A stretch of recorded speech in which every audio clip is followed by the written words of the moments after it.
C'est Jésus-Christ le Seigneur que nous prêchons. C'est Jésus-Christ le Seigneur que nous prêchons. C'est Jésus-Christ le Seigneur que nous prêchons. Nous dit ceci. Biblia yetu bila betipidiai. Exode au chapitre 12 verset 13. Kubasika dikabo 10 nzela kutanga 13.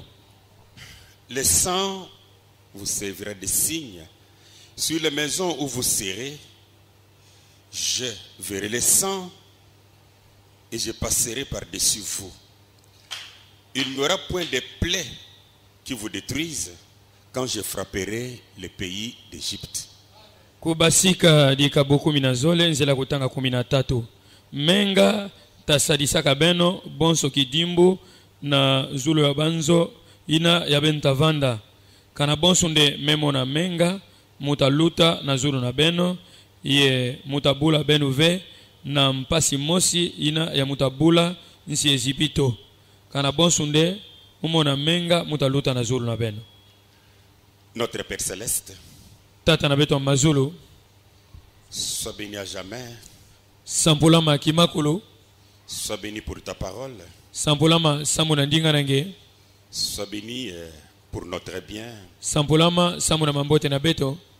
Nous te remettons ce que nous venons de lire ici entre tes mains. Betke vutudi lange ya betme katoka kutanga na maboko nange. C'est ta parole, Seigneur. Kendinga nange mfumo. Bénis-la au nom de ton Fils Jésus. Sampula yo na zina mwana nge abagala Yesu. Pour que la gloire soit à toi dans le nom de Jésus. Samune nkembo kuvutudi lange na zina Yesu. Les diables, ces démons, ces anges de ténèbres, Diabolo na bampeve na ndiambi bawanzo na mudidi. nous les chassons au nom de Jésus. Betme kulabo na zina Yesu. Nous avons besoin de toi. Betke na mfunu nange. Rien que de toi, Seigneur. Kaka mfunu nange mfumo. Parle-nous, Père, Tubila beto tata. pour que la gloire soit à toi. Samune nkembo kuvutudi lange. Dans le nom de ton Fils Jésus, Na zina mwana nge abagala Yesu. j'ai ainsi prié, Père. Melomba pidi na tata. Amen. Inga. Encore une fois, je vous salue tous au nom du Seigneur Jésus. Mbalankaka diaka muge pesa benu nyonso mbote na zina mfumo Yesu. Ici où je viens de lire, j'aimerais parler sur le sang servira de signe. Awa kisika meka tu na kutanga mutazola mutu bila nsayai menga tasadisa beno bonso kidimbu. Et cela nous amènera à parler sur le sang de Jésus. Yotanata betumpi na kutubila menga ya Yesu. C'est même la raison pour laquelle il est venu pour mourir. Kikume yo inapenza ya kuisaka samu na kufwa. Mourir et verser son sang. Ya kuisaka samu na kufwa ye sambu yati ya muna menga nandi. Il est dit, le sang vous servira de signe. Kuno metuba mapidiai menga tasadisa beno bonso kidimbu. Le signe montrant qu'un agneau a été immolé, un agneau a été tué. Kidimbu ya tatadisaka ndekele na mwana di mememosi ya kufuaka to ya bofuaka. Et c'est pourquoi le sang était pris pour être placé sur les linteaux. Kikumo ina boba kaka menga samu na kutula na zulu ya bamabaya ya kielo yanzo. C'était lors de la Pâque, on peut dire la première en Égypte. Yo vandaka na ntango ya Pasca. Beturunga tuba Pasca ya ntete ya kusalamaka na nsi Ezipito.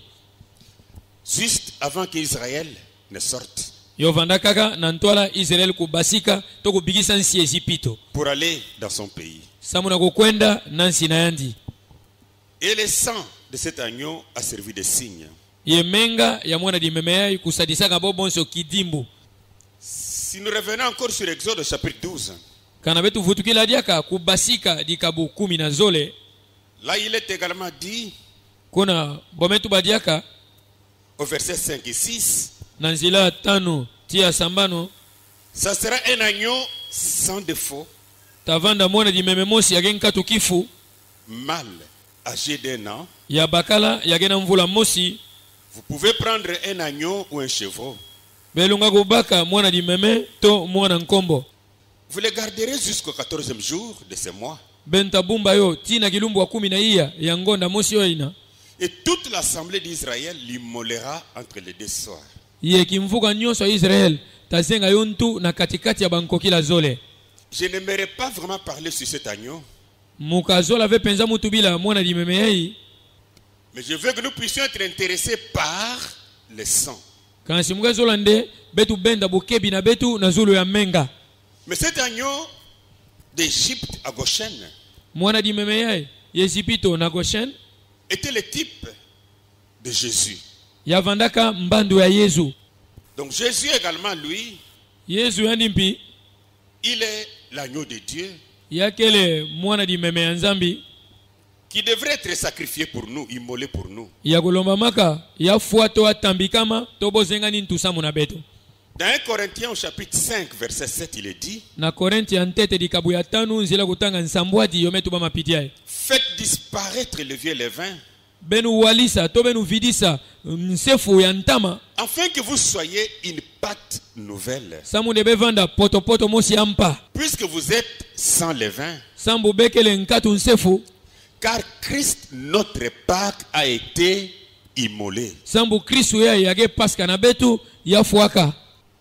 Donc Christ Jésus Kristo Yesu est la véritable Pâque. yakele paska ya kieleka Pour nous, samu na beto il a été aussi immolé. ya fuaka mpi.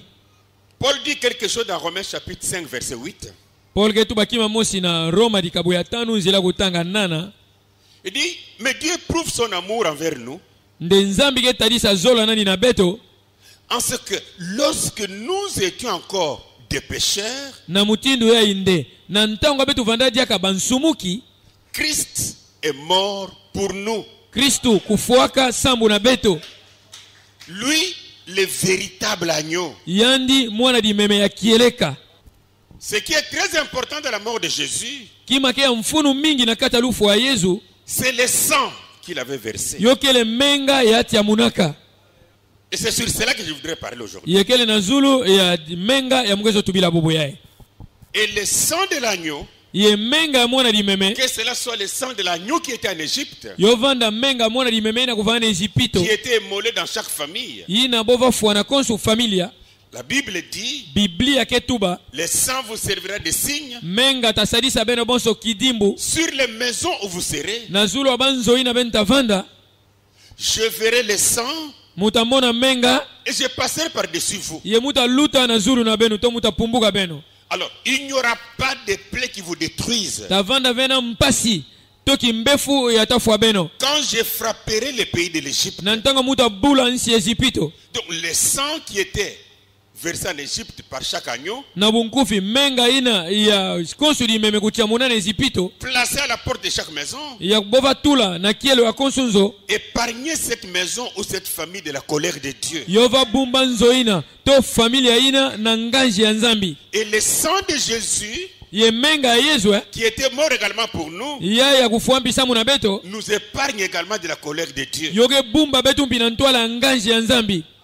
Si je peux reprendre Exode chapitre 12, Kana mulunga tangulula kubasika dikabu 10 na zole au verset 12 et 13, na nzela kutanga 10 na zole tikuna 13 il est dit, cette nuit-là, je passerai dans le pays d'Égypte bometu bapidia na mpimpa ina mutaluta nansi Ezipito et je frapperai tous les premiers-nés du pays d'Égypte, ye mutafua konsu kima ya ntete ya nsi Ezipito depuis les hommes jusqu'aux animaux. banda na bantu tina bambisi Et j'exercerai des jugements contre tous les dieux d'Égypte. ye mutazonza tubanzambi nyonso Ezipito Je suis Dieu. mukele nzambi.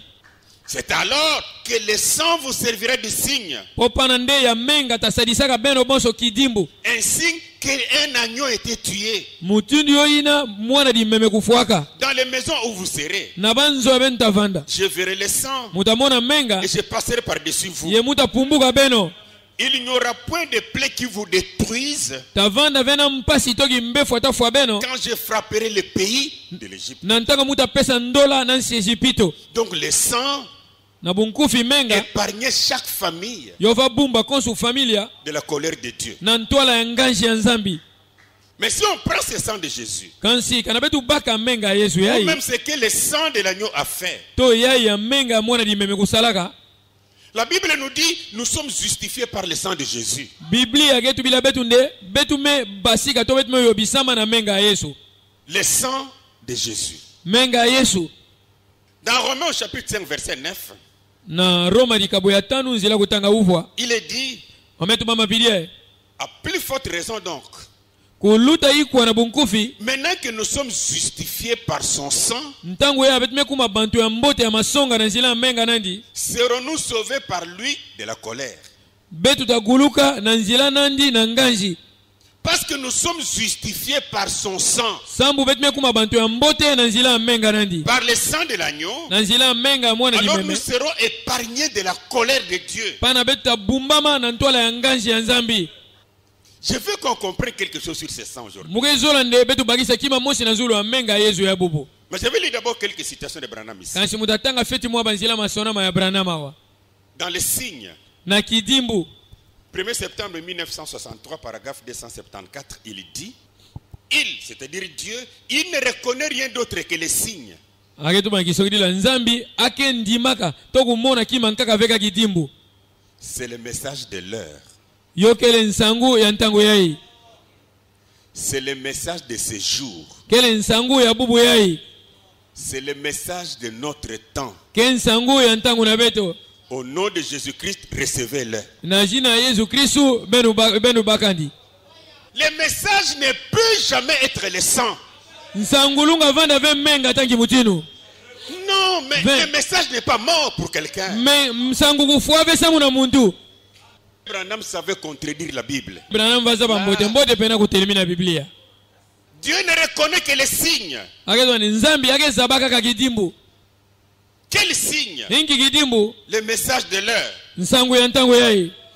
C'est le message de ce jour ici. Kele nsangu ya kilumbu yai. C'est le message de votre temps. Ke nsangu ya ntango na beno. Au nom de Jésus, Na jina Yesu recevez-le. benu baka yo. Recevoir quoi? Benu yambanki. Le message. Benu yamba nsangu. Non. Ve. D'abord, Jésus était lui-même la parole. Na kutala nte Yesu ni mosa vanandinga. Comme il était la parole, Bosa vandinga. il pouvait seulement dire, Ya lunga kutuba kaka. je suis la parole, Muke ndinga. recevez la parole, Benu baka ndinga. soyez sauvés. Benu guluka. Muke fuave. Il était la parole, Ya vanandinga. il a prêché la parole, Ya teyaka ndinga. mais il est mort pour verser son sang. Kansi ya fuaga samu na kuchamuna menga nandi. Le sang est différent de la parole. Ça c'est la vérité. Menga kelu swasanu nandinga. Et aujourd'hui, Ya bubu yai. le sang n'est plus prêché. Menga kete ya madiave. On n'amène pas les gens à croire à ces sacrifices. Bogen nata diave bantu na kukugila na kimenga ina. Na On dikabuina. amène les gens à croire à un message. Kansi bogen nata bantu na kukugila nsangu mosi. Mais c'est la mort. Si pana kelu fwa. Prenons l'enlèvement. Betu baka afioti nzanguka. 4 décembre 1965, Ilumbo- paragraphe 178. Et les morts en Christ ressusciteront premièrement. Ye bafwa kufwa na kata Kristo utafutumuka ntete ntete. Nous nous mettrons en ligne Betu tavana na ndonga. et nous irons vers les cieux. Ya beta kwa na ndambo mazulu. Ces vieux corps mortels changés. Banitu ya nkulu ya meke fuaka ya kusobama. Quel défilé ça sera quand il commencera à se diriger vers le ciel? Inki kutambula yotavanda na ntango atabanda kukwena na ndambo ya zulu.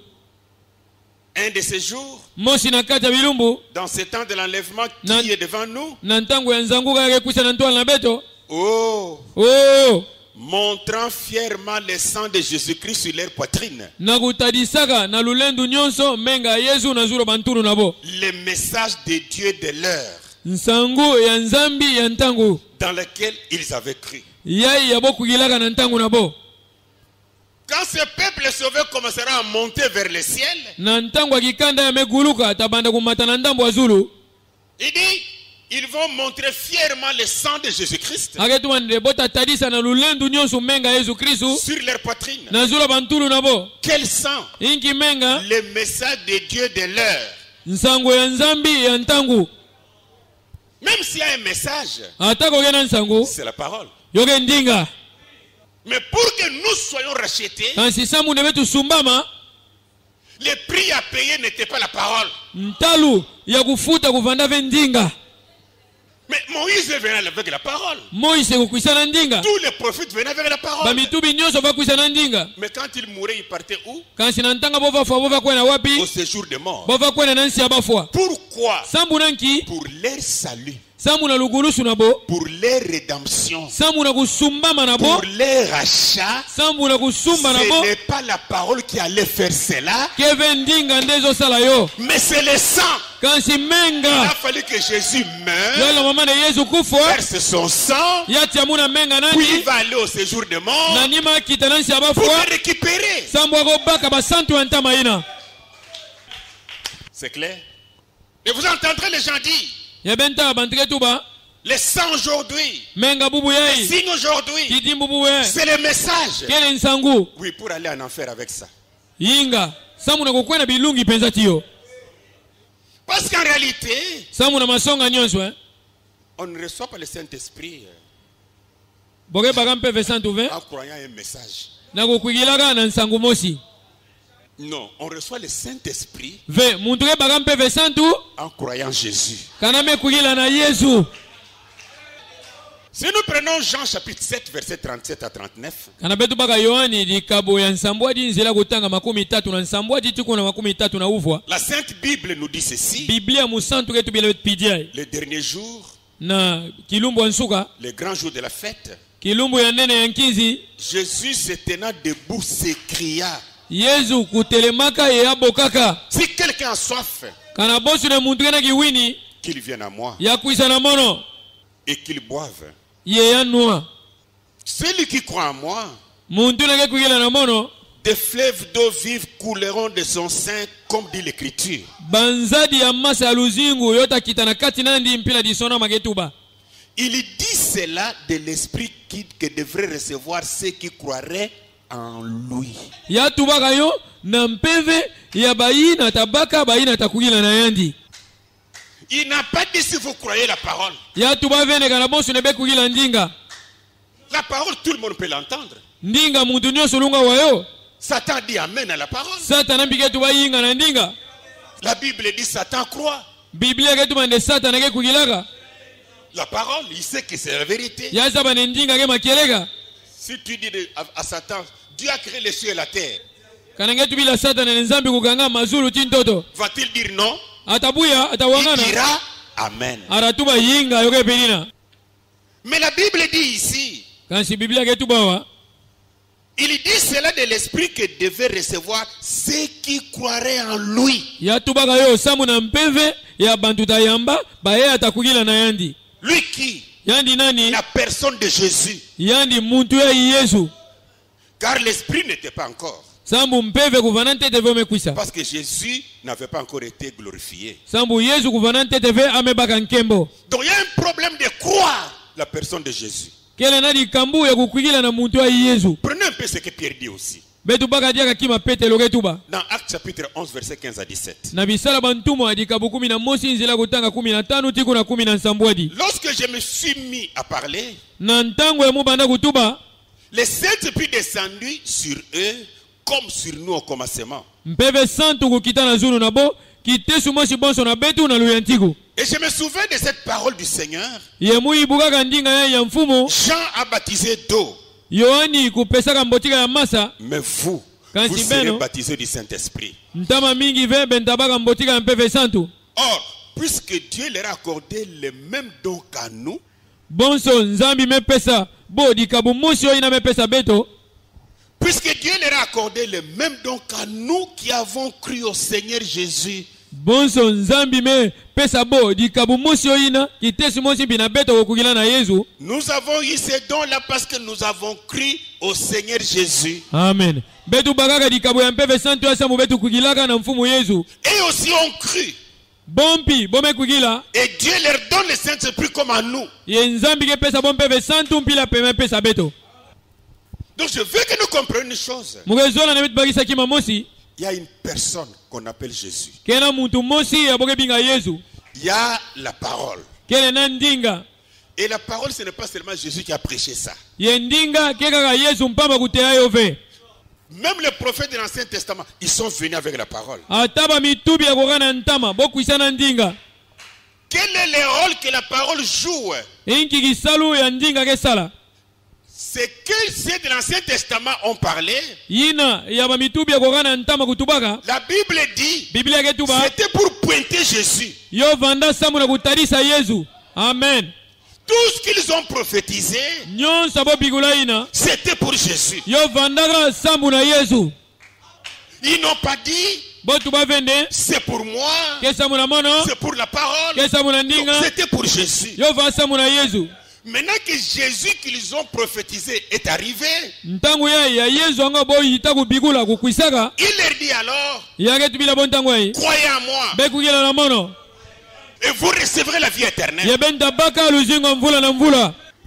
À quoi nous sert la parole aujourd'hui? Ndinga bubu yoke satsa betu nanki C'est pour vous montrer qu'il y a une personne ke samu na kutarisa bende kena muntu mosi appelée Jésus ya boke binga Yesu en qui vous devez croire ya ben fedi kukila na yandi pour avoir la vie éternelle. samu na kubaka luzingo mvula na mvula. C'est ça le rôle que la parole joue. Yo ya ikisalu ya ndinga kena kusala La parole n'est pas le sang. ndinga keve menga Non. ve Le sang n'est pas dans la parole. menga keve na kati ya ndinga Le sang est dans la personne Jésus. menga kena kati ya muntu ai Yesu. Prenez Ephésiens chapitre 1 verset 13. Betu baka Efeso likabu ya ntete nzela kutanga 13. En lui aussi, après avoir entendu la parole de la vérité, Na kati na nimpi na nima kuwa ndinga makieleka l'évangile de votre salut, nsango ya mbota lukulusu na beno en lui vous avez cru. na kati nandi belu kugilaka to na yandi Vous avez cru bekugila na yandi en lui. na yandi Et vous avez été scellés du Saint-Esprit qui avait été promis. yebe bakaka kidimbu ya mpepe santu ya kulakamaka Pour qu'on soit scellé du Saint-Esprit, samu ne muntu kubaka kidimbu ya mpepe il a santu fallu d'abord croire en lui. yola mama ntete ntete muntu na kugila na Yesu. Lui qui? Yandi nani? Lui Jésus. Yandi Yesu. Et le sang de Jésus Yemenga Yesu est d'une grande importance yoke mfunu mingi kibeni pour nous, sambu na beto pour le monde. sambu na ntoto mvimba. Je vais parler de ce sang en 7 ou 8 points. Mutu bilaka menga Je yai vais parler. mugezo tubila menga yai na matonsi sambanu ton sambwadi. Premièrement, parlons de ce sang en rapport avec le salut. Ntete ntete betu tubila menga yai na ngwakana na luguluso bamio na beto to bampeve na beto. 1 Pierre chapitre 1 verset 18. Mukana ntete ya Petelo likabu ya ntete nzila kutanga 18. La Bible dit, Biblia ketuba sachant que ce n'est pas par des choses périssables, na kuzabakande kele vena nzila bima yai ya kefwa par de l'argent ou de l'or, na nzila mbongo to wolo que vous avez été rachetés ya benu sumbamaka de la vaine manière de vivre que vous avez hérité de vos pères. na mutindu ya mbi ya luzingu yai ya bakaka na nzila batata na beno. Mais par le sang précieux de Christ. Amen. Kansi na nzila menga ya mbalu ya Nous ne Kristu sommes pas rachetés par l'or, betu sumbama ve na nzila wolo ni par l'argent to na nzila mbongo de notre vaine manière de vivre. na mutindu na betu ya mbi ya kuzinga. Mais nous sommes rachetés par le sang précieux de Christ. Kansi betu me sumbama na nzila menga ya mbalu ya Kristu Comme d'un agneau sans défaut et sans tache. bonso mwana di meme mosi yake nkatu di sumu ya nkatu kifu Donc, nous sommes rachetés. na bunkufi betu me sumbama Le prix qui a été payé, ntalo wa kufutamaka c'est le sang de Jésus. kele menga ya Yesu. Le prix à payer, Ntalo wa kufuta non, ce n'était pas la parole. yo vanda ve Ce ndinga n'était pas un message. yo vanda ve nsangu Mais c'était le sang de Jésus. kansi yo vanda menga ya Yesu. Hébreux chapitre 9, verset 12. Ebelo dikabo ya uvwa nzela kutanga 10. Et il est entré une fois pour toutes dans le lieu très saint. Ya kotaka mbala mosi mene na kisika kuluta musantu Jésus, Jésus. non avec le sang de bouc et de veau, ve na menga ya bangombe na mameme mais avec son propre sang, kansi na menga nandi mosi ayant obtenu une rédemption éternelle. yeya bakaka kusumbama mosi ya kimakulu ya Nous mvula na avons la mvula rédemption, betkana kusumbama notre salut lugulusu par le sang de Jésus. na nzila menga ya Yesu Et nous croyons à ça. ya betke kugila na menga ina Prenons le deuxième point. betu baka ditosi ya zole Par le sang de Jésus, na nzila menga ya Yesu nous avons le pardon des péchés. betke na ndolula masumu. Ephésiens chapitre 1 verset 7. Efeso dikabo ya ntete nzela kutanga nsambwadi En lui, nous avons la rédemption par son sang, na yandi betkena kusumbama na nzila menga nandi la rémission des péchés ndolula ya masumu selon la richesse de sa gloire. na kutala kimvua ya nkembo nandi La rémission des péchés ndolula ya masumu par son sang. na nzila menga nandi. Le diable sait pourquoi il veut qu'on ne prêche pas le sang. Diabulu yazaba mbote mbote samuna nkiage zola vene bantukute ya menga. Parce que si on doit prêcher sur le sang, Samuka na bantukute na zula menga. alors tout le monde sera centré sur Jésus. Muntu nyonso yatatubila ga Yesu atavanda na zula Yesu. Tout le monde. Muntu nyonso Parce qu'on sait sambu bantukuzaba qu'il y a une seule personne ndegana muntu mosi qui avait un véritable sang, ya kuvana menga ya kieleka un sang qui n'a pas péché, menga bika sumuka et ve cette personne, ye muntu yai c'est Jésus. kele Yesu. Donc tout le monde se tournera vers Jésus. Kisogilila muntu nyonso tabala mesu nani na Yesu. Mais le diable vient pour dire, Kanji satana yake kuisha na kutuba non, ve ce n'est pas son sang, mke menga nandi ve même le message de l'heure, atan sango ya ntango la yai parole, ndinga c'est ça le sang. yo ina menga Alors maintenant vous allez regarder qui est venu avec la parole de l'heure en question. ntango yai banta baluka botala nani kukuisana nsango ya ntango yango Une parole de l'heure. ntango ya ntango Alors que Dieu dit, na kutala nzambi ketuba Dieu créa Ève, nzambi kuganga Eva il créa la femme. ya ganga nkento Mais cette parole dit, mendinga ketuba c'est Satan qui l'a créé. ndege satana muntu kuganga ndi. Je vous parle avec l'intention pure de cœur Muketubila benu nadi bansa ya masonga ya bunkete pour que nous ayons les regards tournés vers Jésus. samune betu nyonso betu balule lungi na betu na ndambo ya Yesu. Dans Hébreux chapitre 9 verset 22, Nebelo dikabu ya uvu nzela kutala makumi zole na zole et presque tout, iye nakutala nyonso d'après la loi, nakutala nsiku est purifié avec du sang. yome sugulama na nzila ya menga Et sans effusion de sang, ye nkatu kutiamuka ya menga il n'y a pas de pardon. kele vena ndolula Et le diable veut nous écarter de ce sang, diabulu kezola nanda betu ntama na menga de yai croire Jésus na kukuila qui a Yesu versé le sang, ya kuchamuna menga et nous tourner vers quelque chose ya balula betu na kima mosi qui n'a pas un sang inagena menga ve pour nous perdre. samune betu kwena bilungi Donc le pardon des péchés, na bunkufi ndolula masumu c'est par le sang. yogena nzila ya menga Pas n'importe quel sang. ve konsu menga ina Le sang de Jésus. menga ya Yesu. Non, moi je voudrais remettre Jésus sur la scène. Oh mukezola mufutula Yesu yakota na kisalu Le sang de Jésus menga ya Yesu fait que nous marchons dans la droiture, yoge sala betu tambula na masonga et le sang de Jésus ye menga ya Yesu nous justifie. yoge kumisa betu bantu ya masonga. C'est aussi un point. Romains chapitre 5 verset 8 et 9. Yoge mpidi tosi Roma dikabo ya tanu nzila kutanga nana na uvwa Non, cette Bible est trop riche. ve Biblia yoge mvuama Mais Dieu prouve son amour envers nous nzambi ketalisa zola nana beto en ce que lorsque nous étions encore des pécheurs, na mutindu nde na ntango betu vanda diaka banta masumu Christ est mort pour nous. Kristu kufuasa muna beto À plus forte raison donc, kuluta ikwa na bunkufi. maintenant que nous sommes justifiés par son sang, Amen. Ntangu ye ya betu na kuma bantu ya mbote ya masonga na menga nandi serons-nous sauvés par lui de la colère. betu taguluka na nzila nandi na nganji ya nzambi Justifiés par son sang. betu mekuma bantu ya mbote na nzila ya menga nandi Il n'y a pas une justification quelconque kele vena mambote mosi ya bulunga tant que la katuka personne ne croira pas qu'il y a quelqu'un qui a versé le sang. ti kuna ya muntu takukila vene kena muntu mosa kutia muna menga sanandi Le sang de Jésus. menga ya Yesu. Par le sang de Jésus, Na nzila ya menga ya Yesu nous avons la réconciliation. betu kena kuwakana Aujourd'hui, nous sommes capables bubu ya betena makoki à crier à Dieu, ya kubinga nzambi notre Père, tata na beto puis il nous entend, ya wa betu mpi puis il nous répond, ya pesa betu mpi puis il mfutu nous parle, nani matubila beto parce que nous sommes réconciliés sambu betu me wakana avec Dieu na nzambi par le sang de Jésus. na nzila ya menga ya Yesu. Hey, Colossiens 1:20. Kolosa dikabo ya ntete nzila kutaka makumi izole Il a voulu par lui ya zola na nzila nandi réconcilier tout avec lui-même, kuwakimisa nyonso na yani mosi tant ce qui est sur la terre na ina nyonso ake na zula ntoto que ce qui est dans les cieux, ti ina ke na mazulu en faisant la paix par lui na kunataka ngemba na nzila nandi par le sang de la croix. na nzila menga ya kulunsi. Quelle précision! Par ce sang-là qui a jailli sur les bois du calvaire. Inki pwelele na nzila menga ina kutiamuka na kulunsi na Calvary. Et là maintenant nous sommes réconciliés. Ntangu abetme wakana tinzambi. Nous qui étions ennemis de Dieu Beta kuvana bambeni ya nzambi par le péché, na nzila disumu à cause du péché, samu na disumu. mais le sang de Jésus vient Kasi menga Yesu ke pour kwisa nous réconcilier avec le Père. samu na kuwakinisa betu na tata. Il est très important ce sang de Jésus. Menga Yesu yake mfunu mingi kibeni.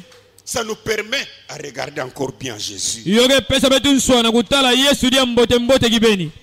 Le sang de Jésus, Menga Yesu il n'est pas simplement là pour notre justification. yoge ve pana kasana kukumisa betu bantu mbote. Il est aussi pour notre sanctification. Yoge mpi samu na kuyobisa beto. Et quand on parle de la sanctification, Na ndabo ke tubila kusantusa. il s'agit d'un nettoyage. Yoge tarisa kuyobisa.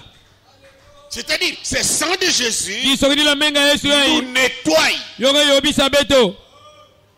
Nous qui étions sales Beta kuvana mvindu. par le péché, Na nzila disumu. ce sang de Jésus Menga Yesu yai. versé sur la croix, Ya kutiamuka na kulunsi. Dieu savait Nzambi vazaba. que tu es sa fille, Ndenge mwana na nkento. que tu es son fils. Ndenge mwana na bagala. Il a versé le sang, Ya tiamuna menga. même si ça fait 2000 ans déjà. Atako bamvula meluta bafunda zole. Mais quand il versait ce sang-là, Kansi na ntanga va tiamuna il menga savait ina. pour qui ce sang était versé pour les rachats. Ya vazaba menga ina. Yo metiamuka samu na nani samu na kusumbandi. Et notre problème, c'est de croire Yedi kamuna betike kukwikila. à cet homme de Jésus. Na muntu wa Yesu. Dans Hébreux chapitre 13, verset 12, Nebelo likabu 13 nzila kutanga 10 zole. la Bible dit ceci. Biblia ketu bapidie. C'est pour cela que Jésus aussi, Kikumo ina Yesu mpi. écoutez, afin de sanctifier le peuple Samu na kuyobisa kikanda. par son propre sang, Na nzila menga nani mosi. a souffert hors de la porte, Yani yokamanga na nganda ya kielo. afin de sanctifier le peuple Samu na kuyobisa kikanda. par son propre sang. Na nzila menga nani mosi. Donc ce sang Menga hei. joue un rôle principal dans le christianisme. Yoke sala kisalu mosha kusakana vena kimukristu. Hébreux chapitre 9, Ebelo likaba uvwa. verset 13 à 14. Nzela kutanga 13 chikuna 10. Car si le sang de taureau et de bouc Sambu kana bonso le bamenga bangombe tia ba mameme et la cendre d'une vache na putulu ya ngombe ya nkento répandue sur ceux qui sont souillés ya boge tiamuna na zulu ya bantu yake ya masumu sanctifie et procure la pureté de la chair.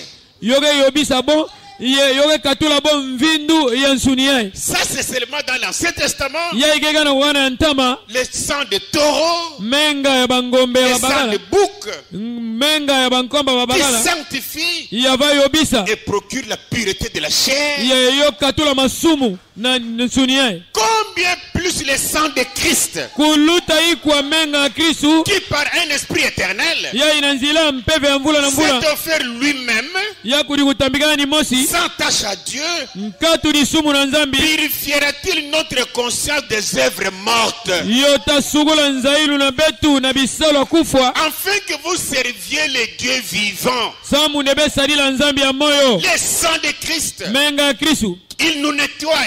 yogo yobisa beto Il nettoie notre conscience. yogo yobisa nzailu na beto C'est ça la sanctification véritable. yoge kuyobisa mosi ya kieleka Ce n'est pas dire yoge fe kutuma Wesley Wesley est venu avec la sanctification. ya kuisana kuna kuyobisa Luther est Luther venu avec la justification. ya kuisana kukumisa bantu C'est comme si batombote Luther n'aimait pas le sang. yoge mwana bosu ne Luther vazola menga Je ne sais ve pas si vous me comprenez. mokeza aveka be bakisa La mona justification kobakisa dans le sang. na kati ya La menga sanctification kuyobisa dans le sang. ke na kati ya Le menga baptême de Saint-Esprit, botika meme dans le vesatu sang. ke na kati ya menga le salut dans le sang. lukulusu ke na kati ya menga Tout est dans le sang. nyonso ke na kati ya On ne menga peut pas séparer. betulunga kabisa yo ve J'aime poser la question à tout le monde. muyula ngiufu na muntu nyonso Tu as été justifié quand? nge kuma muntu ambote ngintangu Il ne connaît pas. yake zambi Et tu as ve été sanctifié quand? nge yobisamaka ngintangu Il ne connaît pas. ya zambi ve Mais pourtant, kansi na un kutala homme qui reçoit Jésus, muntu akeba yesu qui croit Jésus, yakuyela na yesu dont le sang purifie, ya menga au besugula même ngi moment, na ntango il y a ina la justification, yake na kubasika la sanctification, yake na kuyobisama parce que le tout est dans le sang. sambu nyonso ke na kati ya menga. 1 Jean chapitre 1 verset 7. yohani ya ntete likabo ya ntete tanga nsambo adi Mais si nous marchons dans la lumière, kana bonso metambula na kati ya nsemo comme il est lui-même dans la lumière, bonso ani moske na kati ya nsemo nous sommes mutuellement en communion. betike na ngwakana.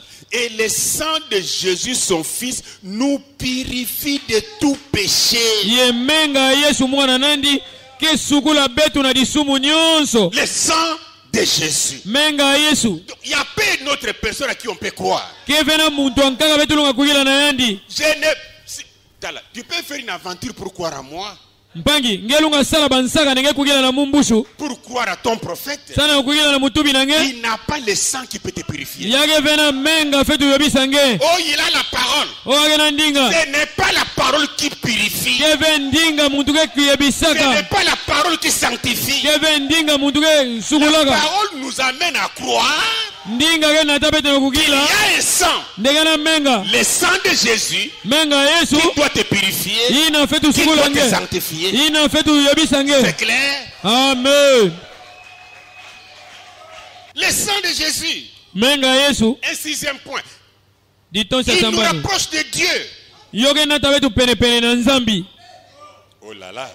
Ephésiens chapitre 2, efeso likabo ya zole verset 12 à 14. zela kutanga 10 na zole tiku na 10 na iya Souvenez-vous beno ibuka que vous étiez en ce temps-là sans Christ, nde na ntango ina bevanda nkatu kristu privés du droit de citer en Israël, bevanda ve ata na nsoko baka mbanza moshi na israeli étrangers aux alliances de la promesse, bevanda banzenza na bangwakana elaka sans espérance, nkatu kivuvu sans Dieu dans le monde. nkatu nzambi na mukili C'est ce que vous étiez. ke mpila bevandaka Mais maintenant, kansi ntango yai en Jésus-Christ, na kati ya yesu kristu vous qui étiez jadis éloignés, beno na ntango ya ntama ya kuvandaka ntama vous avez été rapprochés par le sang de Christ, bemepusana penepene na nzambi na nzela ya menga kristu car il est notre paix.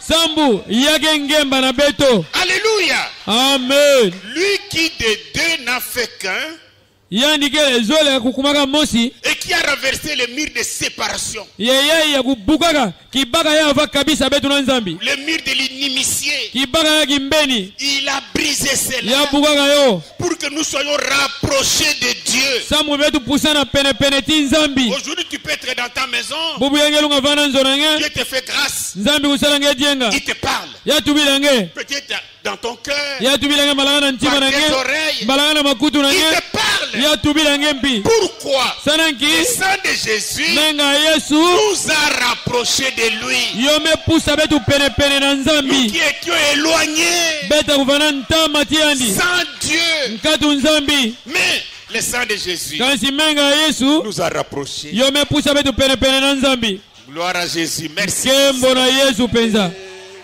Le sang de Jésus, menga yesu il nous a délivrés de péché. yo mekangula betu na masumu Oui.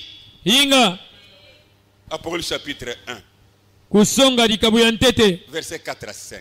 nzela kutanga iyi ya tiku na tano Jean, aux sept églises qui sont en Asie. yohani na banzonzambi nsambo adi yake nazi Que la grâce et la paix vous soient données de la part de celui qui est, bikande dienga engemba kupesi bina bena na likabu ya muntu na yakele qui était ina kuvandaka et qui vient, ya ina ke kwisa de la part de cet esprit qui sont devant le trône, na likabu ya bampeve nsambo adi yake na ntwala kisa kimfumu et de la part de Jésus-Christ, tina likabu ya yesu kristu le témoin fidèle, mbangi ya masonga le premier-né des morts, muntu ya ntete na kati ya baya et fetu kwa le prince des rois de la terre, iye mwana ya ntotila bantotila ya ntoto à celui qui nous aime na muntu na kezola beto et qui nous a délivrés de nos péchés par son sang. ye ina mekangula betu na masumu na betu na nzila menga nandi.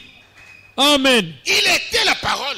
Ya vanda Il a ndinga prêché la parole. ya te ya ndinga Mais nos péchés, nous ne sommes pas délivrés par la parole. me betu mekangula mave na ndinga Il y a quelqu'un qui a écouté une véritable parole.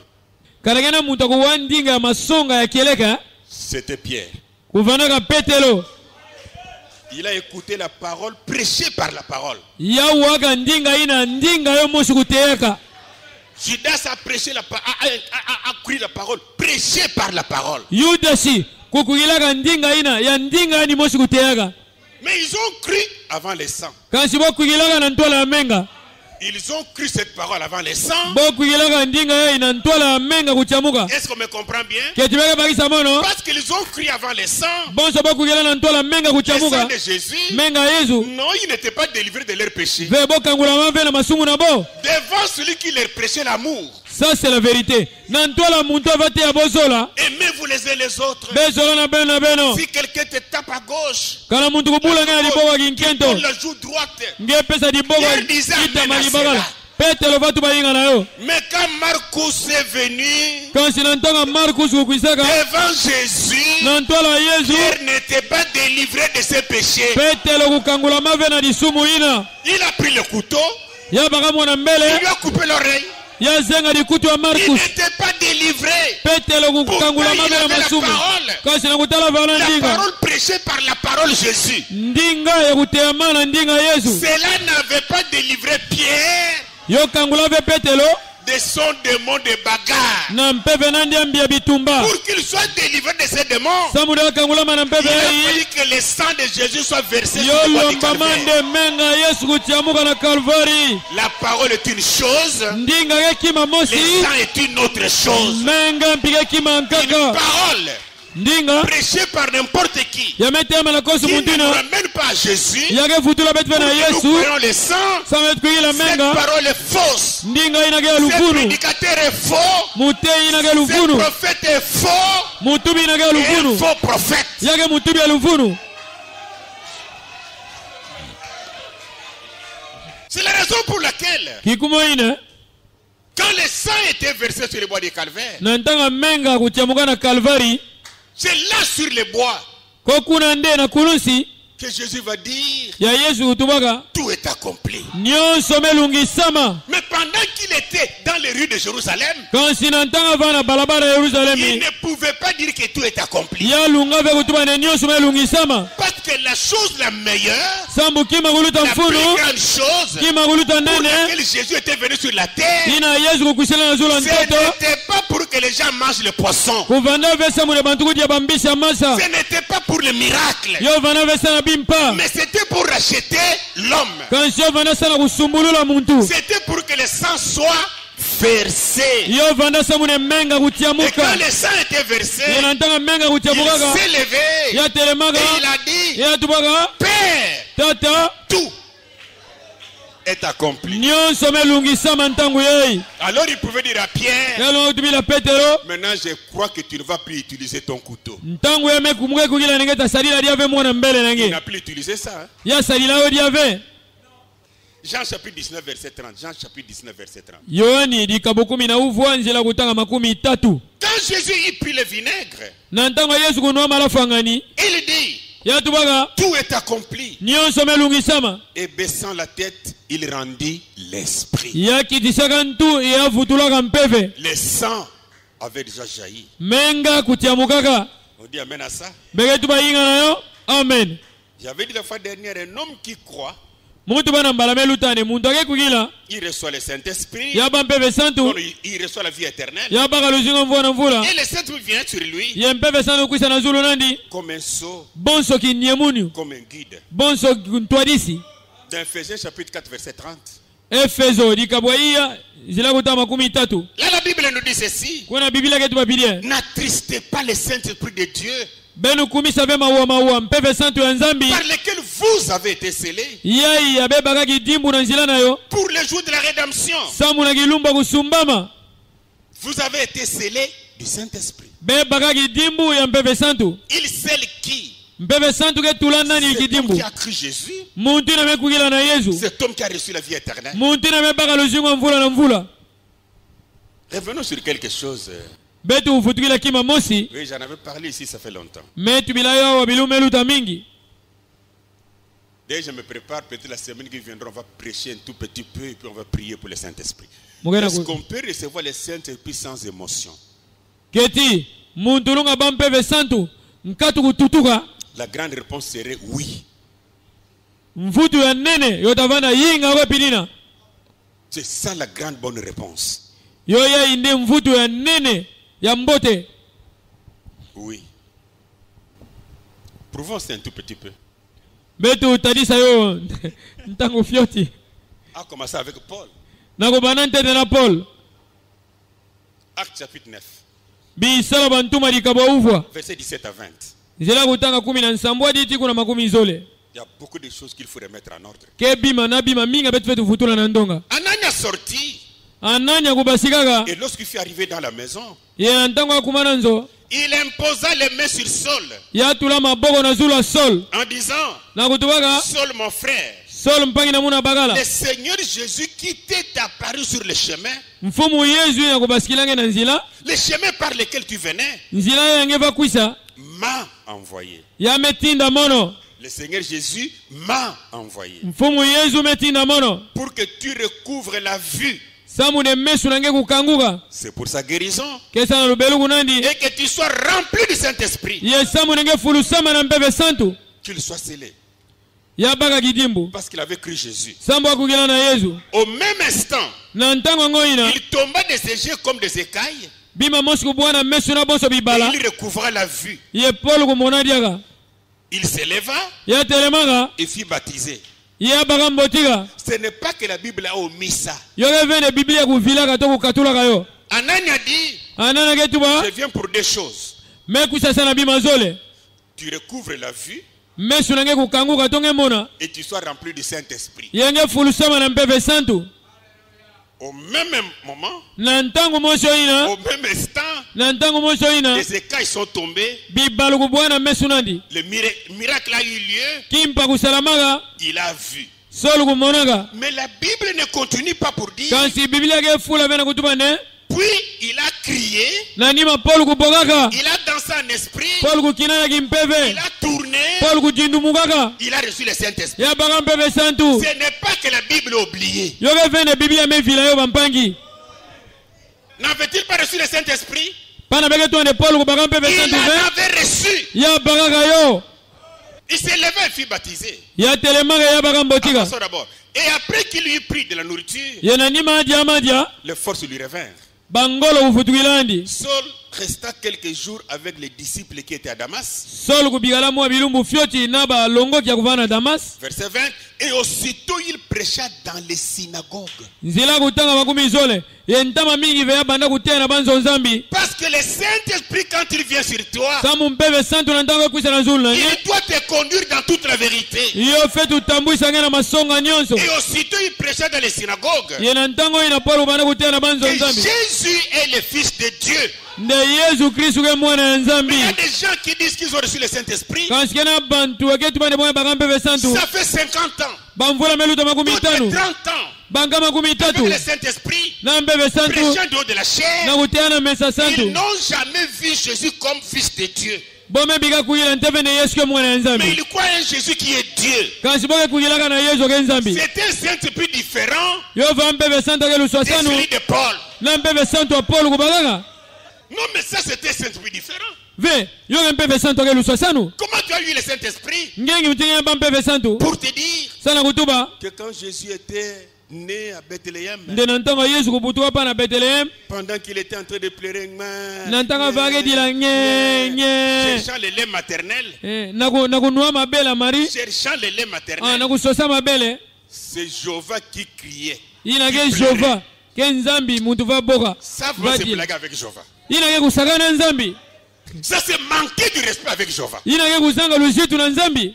Et la même personne, quand tu lui diras, Ye muntu mosani na ntangera tubilandi. Marie est la mère de Dieu. Marie ke mama nzambi shi. Non!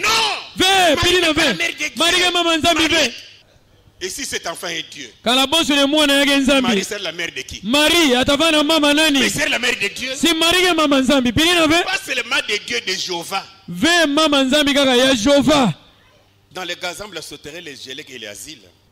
23 août Babingwedi. 1959, au paragraphe 190. Il n'y a aucun passage dans la Bible, aucun passage dans la Bible, Aketu bandeke atana nzila masona mamosi ve na kati ya où Biblia. on n'ait jamais reçu le Saint-Esprit Ya ya muntu memegante kubampe ve santu. sans émotion, Nkatu nde atutuka. sans parler la langue, Nkatu nde atuba na ndinga mpa. sans cri, Nkatu nde aboka. sans louer Dieu, Nkatu kukumisa nzambi. sans prophétie, Nkatu mbigula. sans manifestation.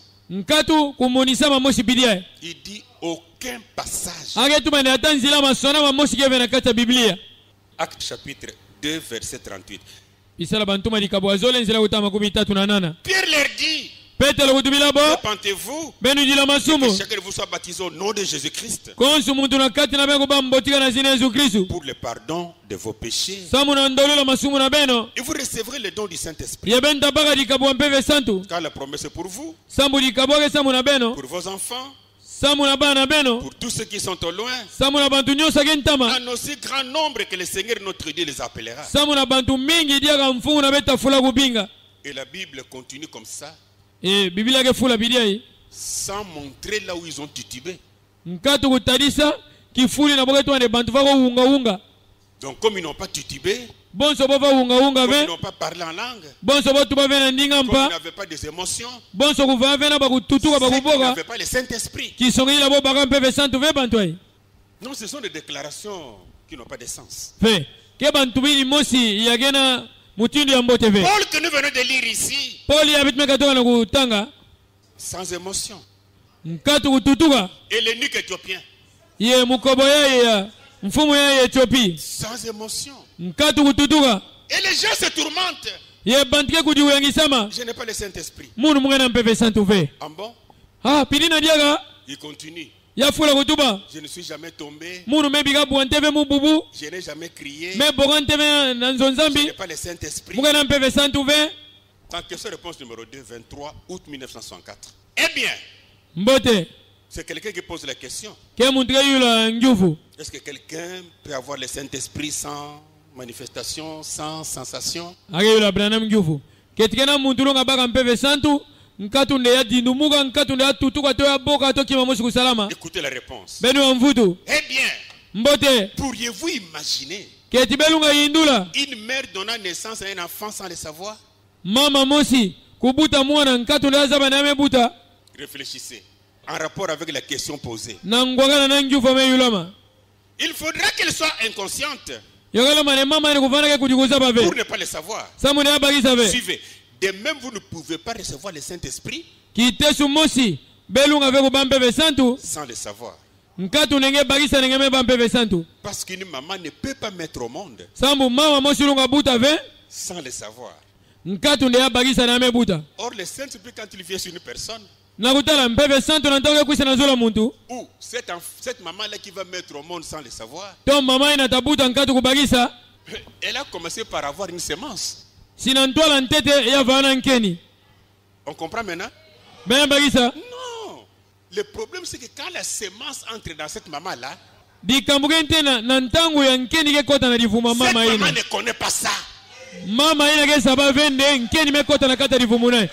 Le jour où la semence est entrée pour ton enfant, tu connaissais ça?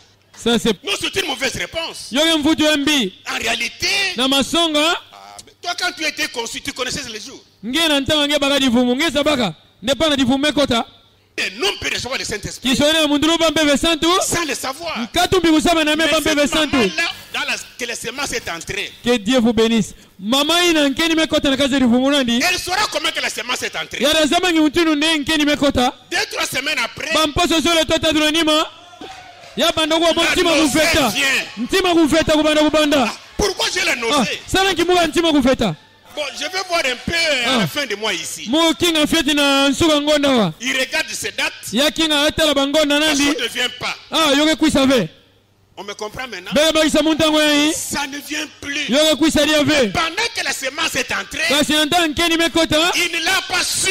mama ya kubagisa ve nkeni mekota kilumbu age kota ça c'est la Tu peux vérité recevoir le Saint-Esprit ngelunga bambeve santu sans le savoir. nkatu kusaba yo Mais quelque temps après, kasi na nima mwa bilumbu tu vois ta vie nge mona lushingu na nge et puis la vie que tu as. lushingu na nge mesoba C'est comme cette maman-là, ke bonso mama la ina semence est entrée nkeni mekota sans le savoir. nkatu kusaba Mais la transformation se fait de jour au jour. kansi kusobama ke salama kilumbu na nima kilumbu Les jours où la semence est entrée, kilumbu ya nkeni kukotaka le matin, il marchait tout droit. na suka mama ina vatambula kutelema 2 mois après, bangonda zola nima elle commence à basculer. abanda kukita difumu kubanda kubasika na ntwala 6 mois après, bangonda sambano elle commence encore à basculer. yakita na kutambula mpi kusoba Tu reçois la semence, nge banga tu nkeni reçois la vie, nge ba tu luzingu as le Saint-Esprit. nge na mpeve santu Ce n'est pas une obligation que tu le saches.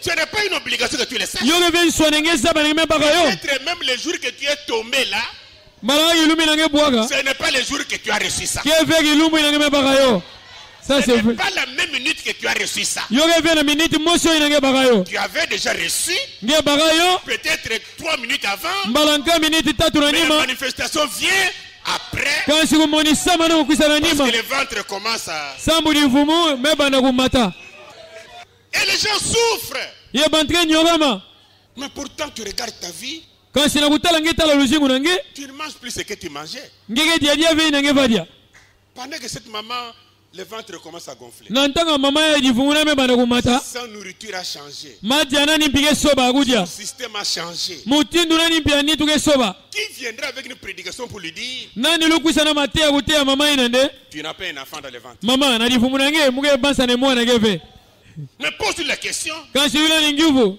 le ventre est gros. livumu na ngeke ya kuvimba L'enfant l'est entré quelle heure? mwana ene kokotanki ntangu Mais on va nous dire, kasi batatubilandi tu dois connaître la minute, ngeve tuzaba minute la seconde, seconde l'heure ntangu où l'enfant est entré, ya ya mwana kokotaka où tu as reçu le Saint-Esprit. ya nge baka mpeve santu Oubliez ça. bevila mambu ina bevila yo Pendant que la parole est prêchée, na ntanga ndinga ke la teyama parole de la vérité, ndinga makeleka tu crois Jésus, nge kukila yesu il te donne la vie éternelle. ya pesa nge luzingu ya mvula na Tu mvula crois Jésus, nge kukila il yesu te scelle du Saint-Esprit. ya tula nge kidimbo mpeve santu 10 jours après, bilumbu 10 na nima la chose même là que tu aimais, là qui était mauvaise là, bima ina mpia nge fa sepela na yo akuva na ya mbina tu ne le fais plus. nge mona nzala noke diave nge esala yo ve Alors, c'est comme cette maman va dire, c'est que moi qui dis vous. c'est comme cette maman va sursauter ah je pense que je suis grosse hein Voilà. Que la parole reste la parole.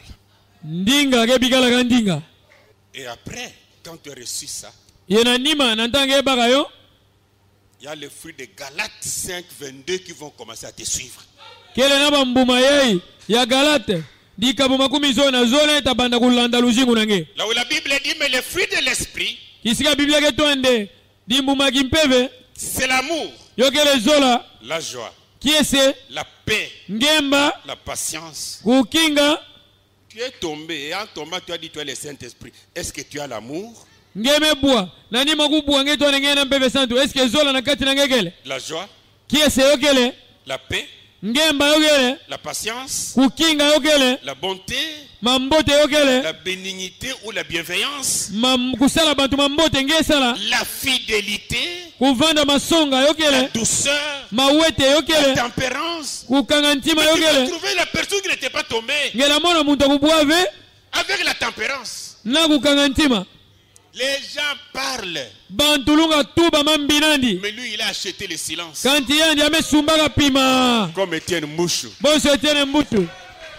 On a acheté le silence. yamesumbaka zola amesumba pima La mawete douceur. mawete Ces fruits vont commencer à te suivre. bambuma ya kimpeve yotabana kulanda luzingu nange On peut dire amen à ça? mbelunga tubayinga nayo Non, je vous dis des choses qui sont vraies.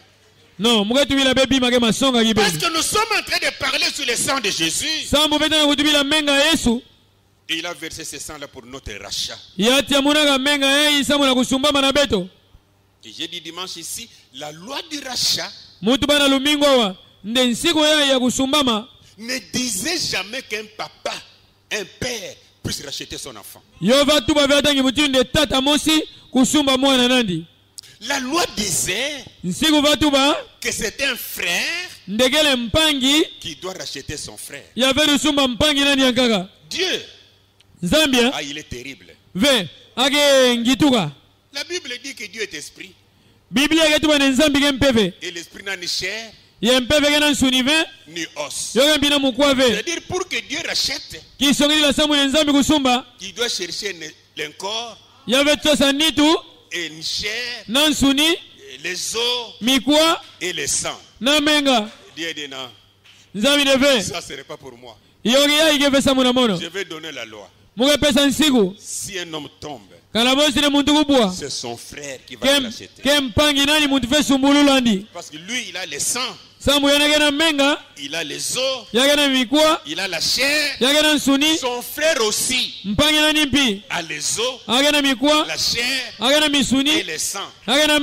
Mais moi, Père, Dieu, je n'ai pas le sang.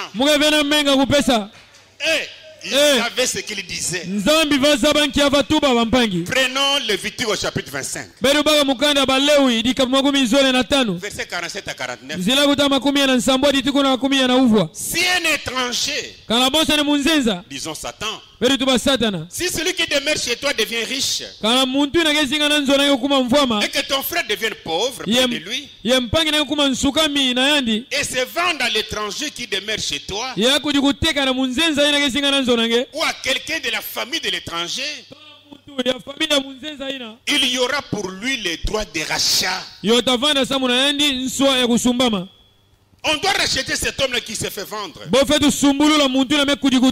Lévitique 25, 47 à 49. Après qu'il se sera vendu, écoutez, un de ses frères pourra les racheter. Son oncle, ou le fils de son oncle, ou l'un de ses proches parents, pour les racheter. Ou bien s'il en a les ressources, il se rachètera lui-même.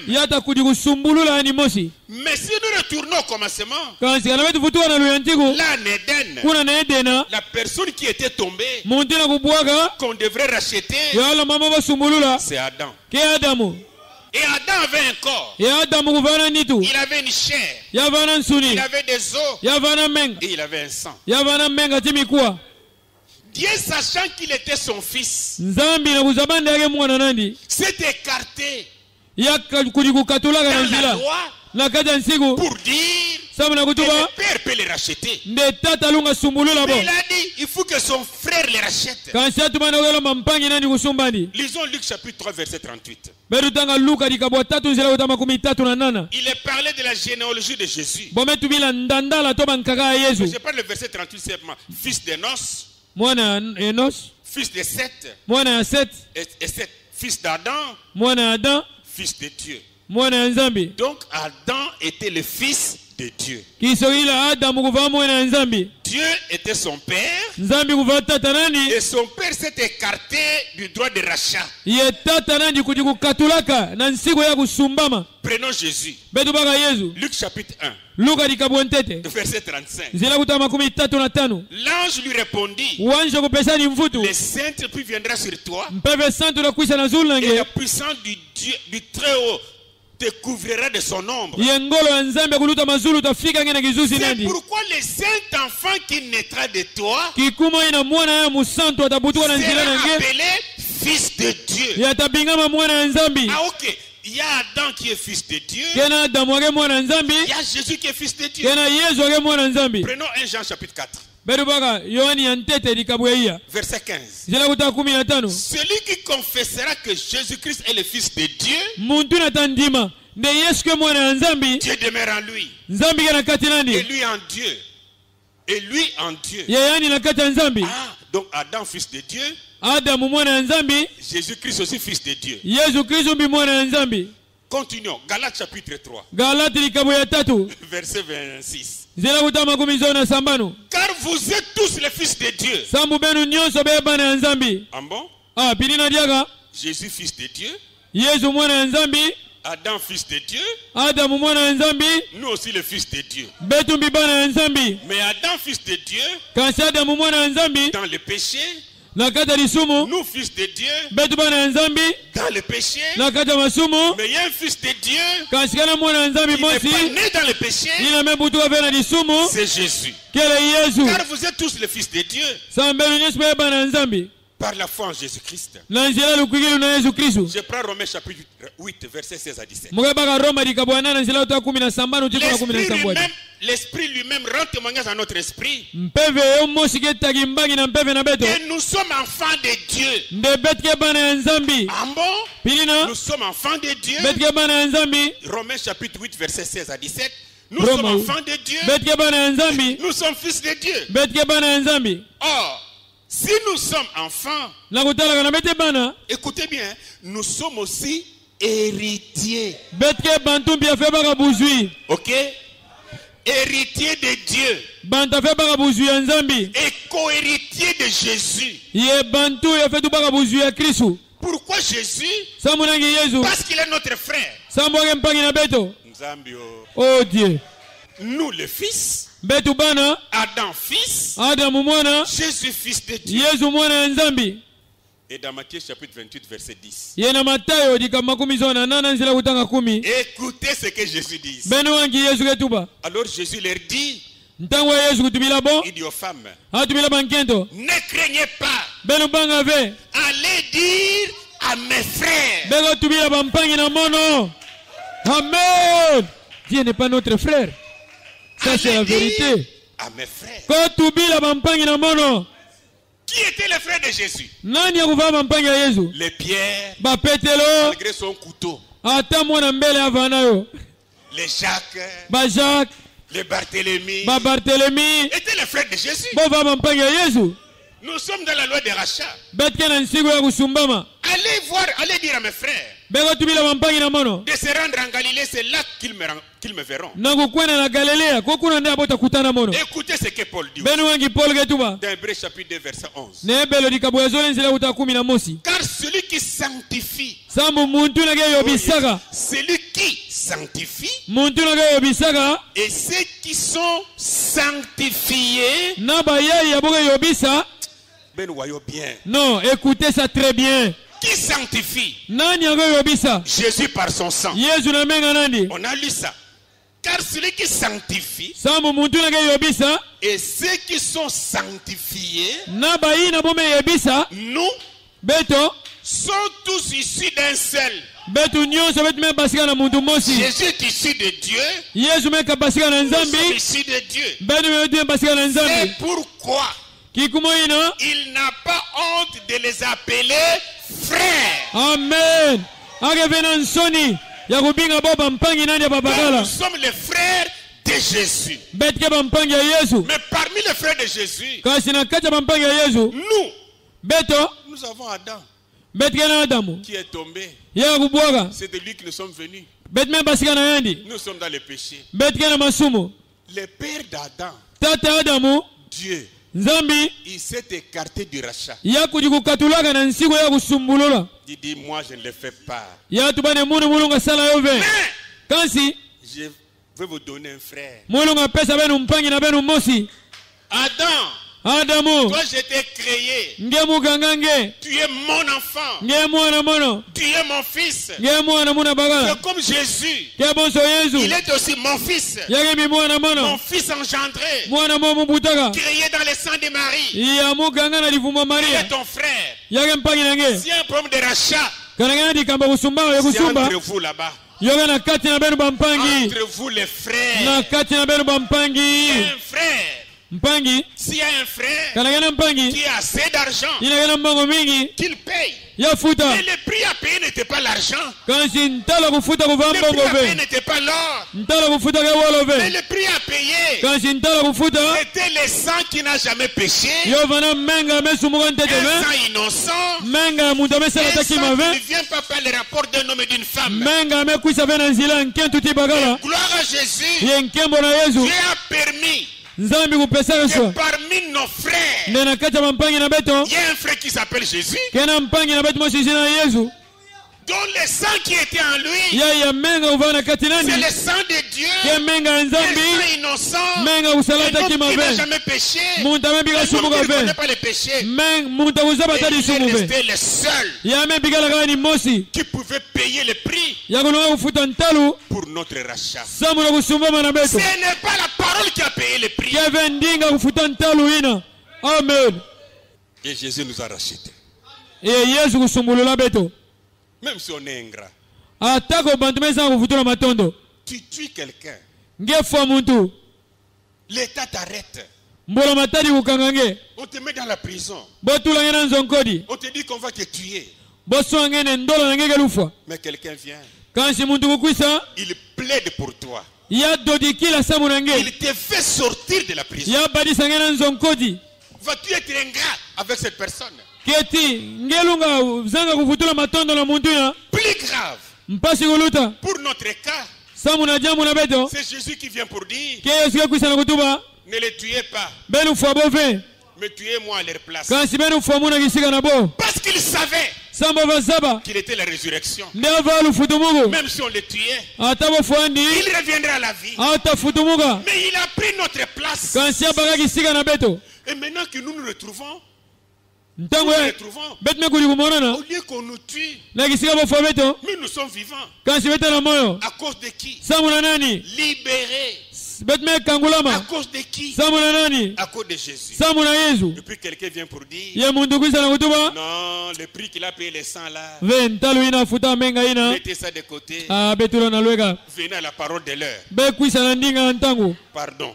papa belolula Pardon. belolula Pardon. belolula Oui, mais c'est une ingratitude.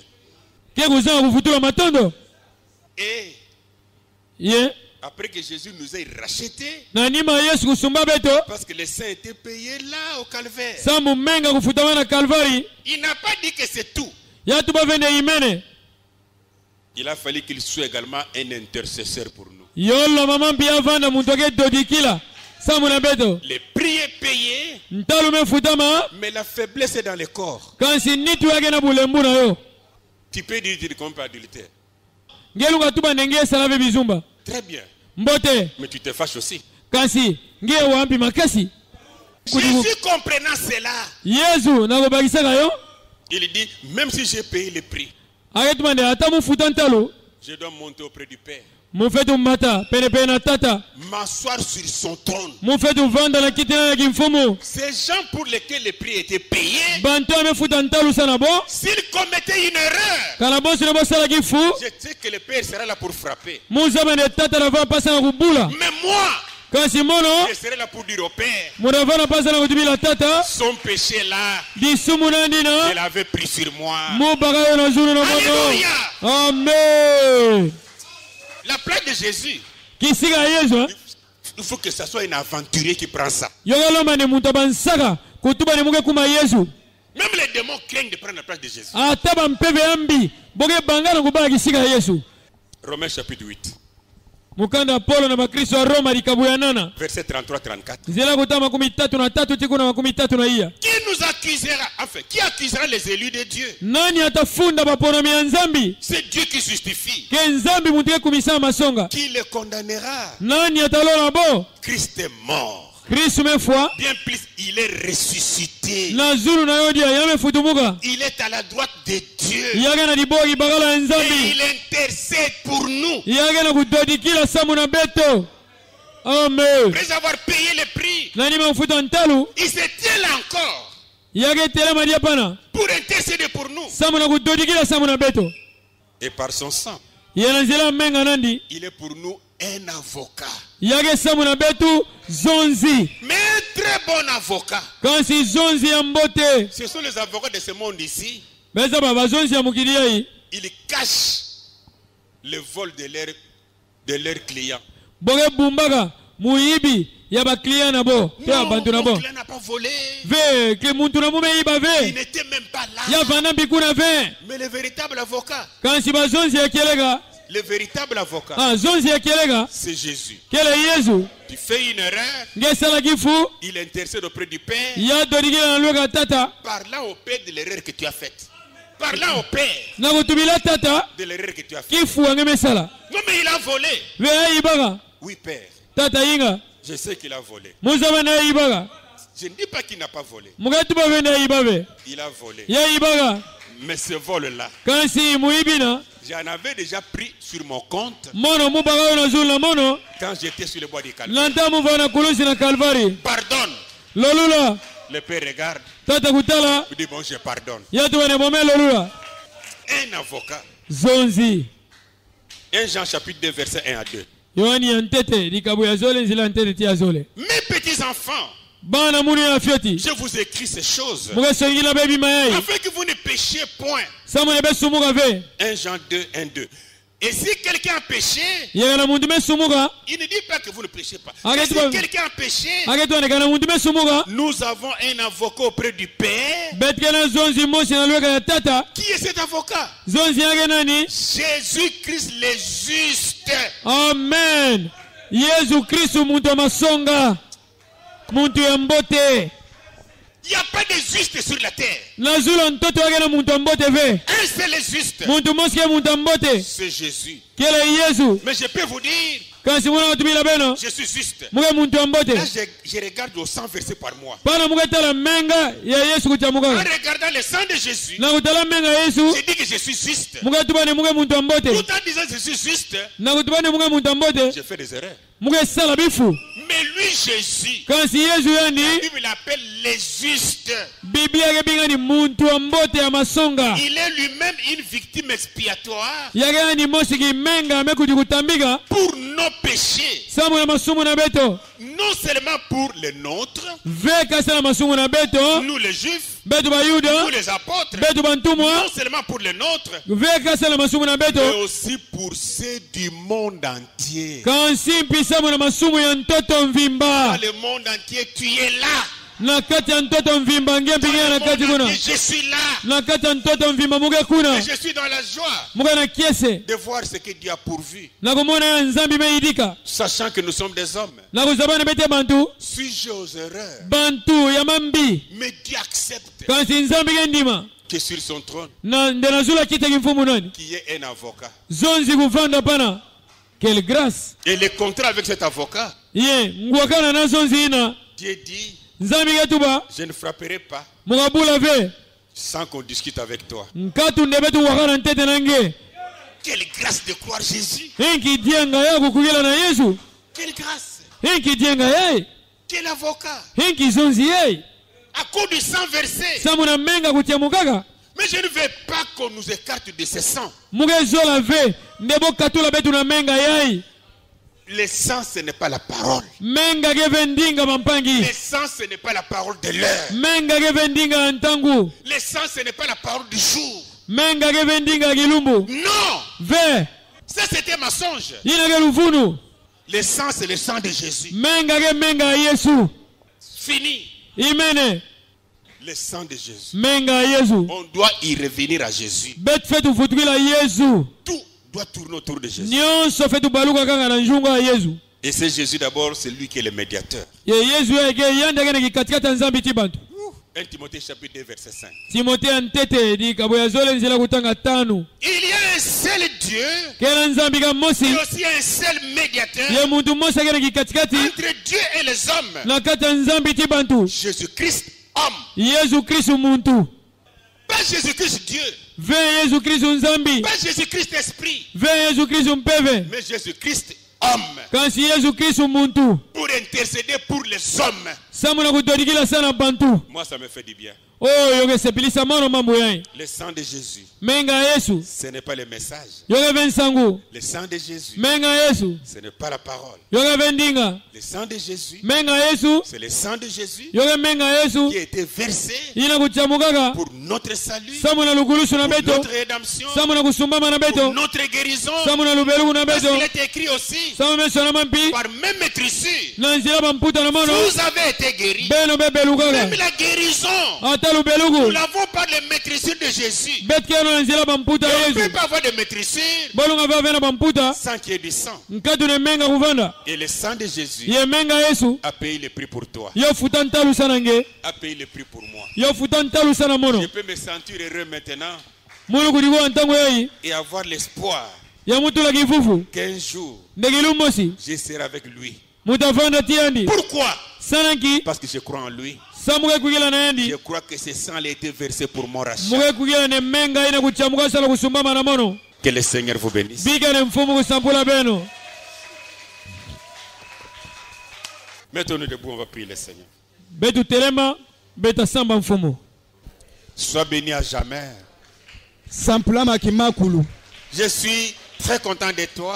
mukena kiese mingi sana nge. Merci pour Jésus, ton fils. Matondo sana Yesu mwana nange. Merci pour ce sang innocent. Matondo sana menga ya kusalaki Merci tuve. pour ce sang qui a été versé sur le bois du calvaire. Matondo sana menga ya tamukanga na libaya Ce sang kulusi. pour notre rachat. Menga ya sana Le kusumulama na sang pour betu. notre pardon. Menga ya sana ndolula Le na sang pour betu. notre rédemption. Menga ya sana kusumulama na Je betu. bénis à jamais pour cela, Père. Sampulama kimakulu sana yo tata. Je te remets mes frères et sœurs entre tes mains. Muketambikila nge bampanga na mumba nkento babakala na Que maboko chacun nange. soit béni de toi, Père. Konso mutu na bo sampulama Qu'il nange. soit béni au nom de Jésus. Bo sampulama na zina Yesu. J'ai parlé comme leurs frères, Mumetubila bonso mpangi na bo. comme un prédicateur de l'évangile, Bonso mutii ya nsangu ya mbote. pour leur dire Sana kutubila bo. que c'est dans ce Jésus qu'il y a le salut. Kele na Yesu ya ya kena C'est en lugulusu. croyant en lui qu'on a le pardon des péchés. Na kukuikila na yani aboge baga ndolula C'est en masumu. croyant en lui qu'on a la vie éternelle. Na kukuikila na yani aboge baga lusinga Et c'est mvula na en croyant en mvula. lui qu'on peut recevoir seulement le baptême du Saint-Esprit. Kila kukuikila na yani abetu feti baga kinyemu na mbotika mpeve santu. Seigneur, fais que cela soit notre foi.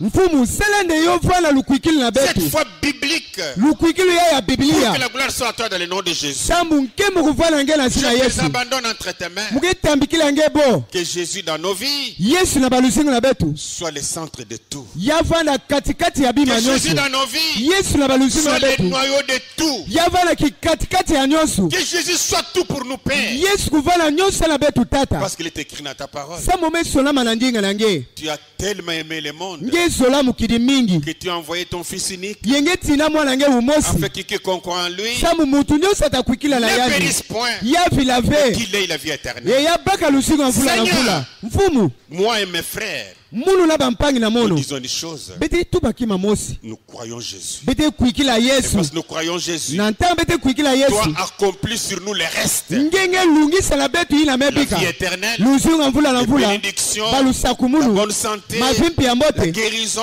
Lubeluku. Parce que nous croyons en ce sang qui a été versé sur les bois du calvaire. Sambu bete kuikilaka na meka ina kutamuka na Kalvari. Que la colère, Nganzi. que cela soit du diable, Yovana ya satana. n'ait pas l'effet sur nous. Yovana vile masalama na zulu na Parce que nous betu. croyons Jésus. Sambu bete kuikila Et par le Yesu. sang de Jésus, Yela nzila menga il nous Yesu. épargne de la colère. Ngeke bumba betu na makasi. Bénis chacun d'entre nous. Sampula kosu mutu na kati na betu. Il y a des corps qui sont malades. Kele na banitu ya kia kubela. L'insuffisance cardiaque, Kusanga mpasi na ntima. la mauvaise respiration, Kupema yambi. les démons de myome, Bampevi yambi ya myum. les démons de kyste, Bampevi yambi ya bakisto. les esprits d'appendicite. Bampevi yambi ya Vous pandisite. êtes tous des démons. Benu nyonso bele Au bampevi nom yambi. du Seigneur Jésus, Na zila mfumu Yesu. sortez, Basika. allez dans les arides, Kwele bisika guéris kukauka. les corps qui sont malades. Pelusa banitu kaya kubela. Démons de prostate, Mpevi yambi ya prostate. chasse au nom de Mbe Jésus. kulona zina Yesu. Sortez, Basika. les démons de kansonda. Mpevi yambi ya Au nom kasonda. de Jésus, Na zina Yesu. sortez, allez dans les arides, Basika kwele les bisika tourments de kukoka. ventre, Mpasi na les divu. tourments de tête. Mitungisi Vous n'êtes yatu. que des démons, Bele bampevi des yambi. esprits de folie. Mpevi yambi ya Au liboma. nom du Seigneur Jésus, Na zina Yesu. sortez, allez dans les arides. Basika kwele bisika kukauka. Je ne peux pas citer tous ces démons de la mort. Mulende atanga ve bampevi nyonso yambi ya bimbefu. Mais tu vois chaque corps, Ngenge mona kosu tu nitu. vois chaque cœur. Ngenge mona kosu ntima. Ton amour que tu interviennes Na zola na ngenge kita. pour guérir. Sana Ne kubelusa. guéris pas seulement les corps, Kubelusa ve kaka guéris banitu également ntamba. les esprits, Seigneur. Belusa mpi bampevi na Les bonfumu. envoûtements, je les chasse au nom de Jésus. Kuloka moyo kulona zina Les Yesu. maris de nuit, les femmes de nuit, je les chasse au nom de Jésus. Babakala ya mpimba Les banketi ya mpimba moyo cauchemars, kula je pona les zina chasse au Yesu. nom de Jésus. Bandosi yambi moyo kulona zina Seigneur, Yesu. délivre tes enfants. Mfumu kangula bana nange. Donne-leur la bonne santé, Pesa bo mavimpi ya mbote. la prospérité dans leurs affaires. Bumvua makukwela na ntwala na bima boge Tout ce salaka. que leurs mains font, Nyonso maboko na boge que cela sala. soit béni de toi, Seigneur, Yo sampulama nange mfumu. pour qu'ils te servent avec joie. Sambu bo sadila nange na kiese. J'ai besoin de toi Mugela mfulu nange. pour la bonne santé aussi, Sana mavimpi ya mbote mpi. tout pour ta gloire. Nyonso na nkembo Dans le nange. nom de ton Fils Jésus. Na zina mwana nga bakala Jésus Yesu. prie et paix. Mesama mutinu na tata. Amen. Amen. Merci beaucoup. Matondo mingi.